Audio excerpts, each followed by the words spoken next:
आपका मेरे चैनल पर बहुत बहुत स्वागत है। आज मैं एक कहानी आपके सामने लाई हूँ जिसका नाम है पराजय।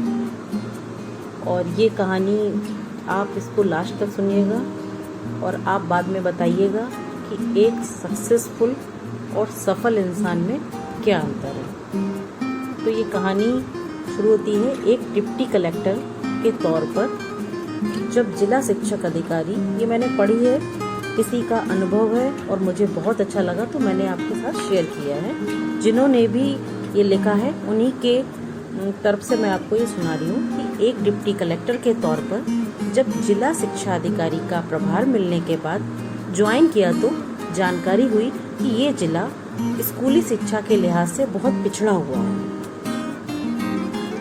वरिष्ठ अधिकारियों ने कहा, आप ग्रामीण इलाकों पर विशेष ध्यान दें। बस तय कर लिया, महीने के 8-10 दिन जरूर ग्रामीण स्कूलों को दूंगा। शीघ्र ही ग्रामीण इलाकों में दौरों का सिलसिला चल पड़ा। पहाड़ी व जंगली इलाके भी बहुत सारे थे। एक दिन मातहत कर्मचारियों से मालूम हुआ कि बड़ेरी नामक एक गांव जो एक पहाड़ी पर स्थित है, वहां के स्कूल में कोई शिक्षा अधिकारी नहीं जाता है, क्योंकि वहां पहुंचने के लिए वाहन छोड़कर लगभग 5-6 किलोमीटर जंगली रास्ते से पैदल ही जाना होता है। ये कहानी बिल्कुल सत्य है, अनुभव है, इसलिए मैं आपके साथ शेयर कर रही हूँ। तो मैंने तय कर लिया अगले दिन वहाँ जाया जाए। वहाँ भी कोई मिस्टर वी.के. वर्मा हेडमास्टर हैं, जो बरसों से पता नहीं क्यों वहीं जमे हुए हैं। लोगों ने मुझे बताया, मैंने निर्देश दिए उन्हें कोई अग्रिम सूचना ना दी जाए, सरप्राइज विजिट होगी। अगले दिन हम सुबह निकले, दोपहर 12 बजे। ड्राइवर ने कहा, साहब यहाँ से आगे पहाड़ी पर पैदल ही जाना होगा 5-6 किलोमीटर। और मैं 2 अन्य कर्मचारियों के साथ पैदल ही निकल पड़ा। लगभग 1.5 घंटे सकरे पथरीले जंगली रास्ते से होकर हम ऊपर गांव तक पहुंचे। सामने स्कूल का पक्का भवन था और लगभग 200 कच्चे पक्के मकान भी थे। साफ सुथरा और व्यवस्थित रंगा पुता हुआ बस 3 कमरे का और प्रशस्त बरामदा, चारों तरफ सुरम्य हरा भरा वन। अंदर क्लासरूम में पहुंचे तो 2-3 कक्षाओं में लगभग 125 बच्चे तल्लीनता पूर्वक पढ़ रहे थे। हालांकि शिक्षक कोई भी नहीं था, वह एक बुजुर्ग पियोन थे शायद। उन्होंने बताया, हेडमास्टर साहब आते ही होंगे। हम वरांदे में बैठ गए, तभी देखा एक 40-45 वर्ष के सज्जन अपने दोनों हाथों में पानी की बाल्टियां लिए ऊपर चले आ रहे थे। पायजामा घुटनों तक चढ़ाया हुआ था, ऊपर खादी का कुर्ता जैसा था। उन्होंने आते ही परिचय दिया, मैं वी.के. वर्मा या हेडमास्टर हूँ। यहाँ इन दिनों बच्चों के लिए पानी थोड़ा नीचे जाकर कुएं से लाना होता है। हमारे चपरासी दादा हैं, बुजुर्ग हैं, अब उनसे नहीं होता, इसलिए मैं ही ले आता हूँ। वर्जिश भी हो जाती है, वे मुस्कुराकर बोले। मुझे उनका चेहरा कुछ जाना पहचाना सा लगा और नाम भी। मैंने उनकी ओर देखकर पूछा, तुम विवेक हो ना, इंदौर से, गुजराती कॉलेज? मैंने हैट उतार दिया था। उसने कुछ पहचानते हुए चहकते हुए कहा, आप अभिनव श्रीवास्तव क्या? मैंने कहा, और नहीं तो क्या भाई, लगभग 20-22 वर्ष पहले हम इंदौर में साथ ही पढ़े थे। बेहद होशियार और पढ़ाकू था वो। बहुत ही कोशिश करने के बावजूद शायद ही कभी उससे मैं ज्यादा नंबर ला पाया था। एक प्रतिस्पर्धा सी रहती थी हमारे बीच में, जिसमें हमेशा वही जीता करता था। आज वो हेडमास्टर था और मैं जिला शिक्षक अधिकारी।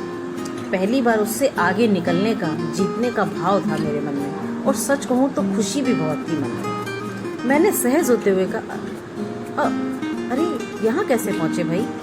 अरे और कौन कौन है घर पर? उसने विस्तार से बताना शुरू किया।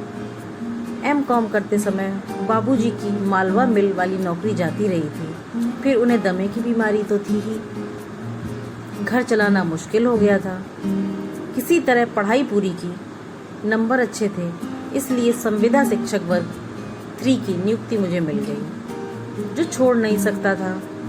आगे पढ़ने की ना गुंजाइश थी और ना ही स्थितियाँ। इस गांव में पोस्टिंग मिल गई। माँ बाबूजी को लेकर यहाँ चला आया। सोचा गांव में कम पैसों में गुजारा ही हो जाएगा। फिर उसने हंसते हुए कहा, इस दुर्गम गांव में पोस्टिंग और वृद्ध बीमार माँ बाप को देख कोई लड़की देने को तैयार नहीं हुए, इसलिए विवाह भी नहीं हुआ। और ठीक भी है, कोई पढ़ी लिखी लड़की भला यहाँ क्या करती। अपनी कोई पहुँच या पकड़ थी नहीं, पैसे थे नहीं कि यहाँ से ट्रांसफ़र करा पाते, तो बस यही जम गए। यहाँ आने के कुछ बरस बाद माँ बापूजी दोनों ही चल बसे। यथासंभव उनकी सेवा करने का प्रयास किया। अब यहाँ बच्चों में स्कूल में ही मन रम गया है भाई। छुट्टी के दिन बच्चों को लेकर आसपास की पहाड़ियों पर वृक्षारोपण करने चला जाता हूँ और रोज शाम को स्कूल के बरामदे में बुजुर्गों को पढ़ा देता हूँ। अब शायद इस गांव में कोई निरक्षर नहीं है। नशा मुक्ति का अभियान भी चला रहा हूँ जो मैंने अपने हाथों में ले रखा है। हाँ, साथ ही अपने हाथ से खाना बना लेता हूँ और किताबें पढ़ता हूँ। बच्चों की अच्छी बुनियादी शिक्षा, अच्छे संस्कार मिल जाएं, अनुशासन सीखें, बस यही ध्येय है। मैं सीए नहीं कर सका, पर मेरे 2 विद्यार्थी सीए हैं और कुछ अच्छी नौकरी में भी हैं। मेरा यहाँ कोई ज़्यादा खर्चा नहीं है। मेरे ज़्यादातर तनख्वाह इन बच्चों के खेल कूद और स्कूल पर ही खर्च हो जाती है। तुम तो जानते ही हो, कॉलेज के ज़माने से क्रिकेट खेलने का जुनून था मुझे। वो बच्चों के साथ खेलकर पूरा हो जाता है, बहुत सुकून मिलता है। मैंने टूकते हुए कहा, माँ बाबूजी के बाद शादी का विचार नहीं आया। उसने मुस्कुराते हुए कहा, दुनिया में सारी अच्छी चीज़ें मेरे लिए नहीं बनी हैं, इसलिए जो सामने है उसी को अच्छा करने या बनाने के लिए मैं कोशिश कर रहा हूँ। फिर अपने चिर परिचित दिलचस्प अंदाज में मुस्कुराते बोला, और वो फैज साहब की एक नज़्म है ना, अपने बेख्वाब किवाड़ों को मुकफ्फल कर लो, अब यहाँ कोई नहीं आएगा। उनकी इस बेक्लॉस हंसी ने मुझे भीतर तक भिगो दिया। लौटते हुए मैंने उनसे कहा, विवेक, तुम जब चाहो तुम्हारा ट्रांसफ़र मुख्यालय या तुम जहाँ चाहो मैं करा दूंगा। उसने मुस्कुराते हुए कहा, अब बहुत देर हो चुकी है जनाब, अब इन्हीं लोगों के बीच खुश हूँ, कहकर उसने हाथ जोड़ लिए। आज मैं अपनी उपलब्धियों से उपजा दर्द, उससे आगे निकल जाने का एहसास भरम चूर चूर हो चुका था मेरा। मैं जिन उपलब्धियों पे बहुत ज़्यादा गर्व महसूस कर रहा था और जो मैं सोच रहा था कि मैं उससे काफ़ी आगे निकल गया हूँ, और बचपन में मैं बहुत कोशिश करता था तो भी मैं उससे आगे नहीं निकल पाया कभी, लेकिन आज अचानक से वो मेरा भ्रम चूर हो गया कि मैं कितना आगे निकलने के बावजूद भी आज मुझे बड़ी आत्मग्लानि हो रही थी। वो अपनी ज़िंदगी की तमाम कमियों, तकलीफ़ों, असुविधाओं के बावजूद सहज था। उसकी कर्तव्य निष्ठा देखकर मैं हस्तप्रभ था। जिंदगी से किसी शिकवे या शिकायत की कोई झलक उसके व्यवहार में नहीं थी। सुख सुविधाओं, उपलब्धियों, ओहदों के आधार पर हम लोगों का मूल्यांकन करते हैं, लेकिन इन सब के बिना मुझे फिर पराजित कर गया था आज वो। लौटते समय उस कर्म ऋषि को हाथ जोड़कर भरे मन से इतना ही कह सका, तुम्हारे उस पुनीत कार्य में कभी भी मेरी जरूरत पड़े तो जरूर याद करना मित्र।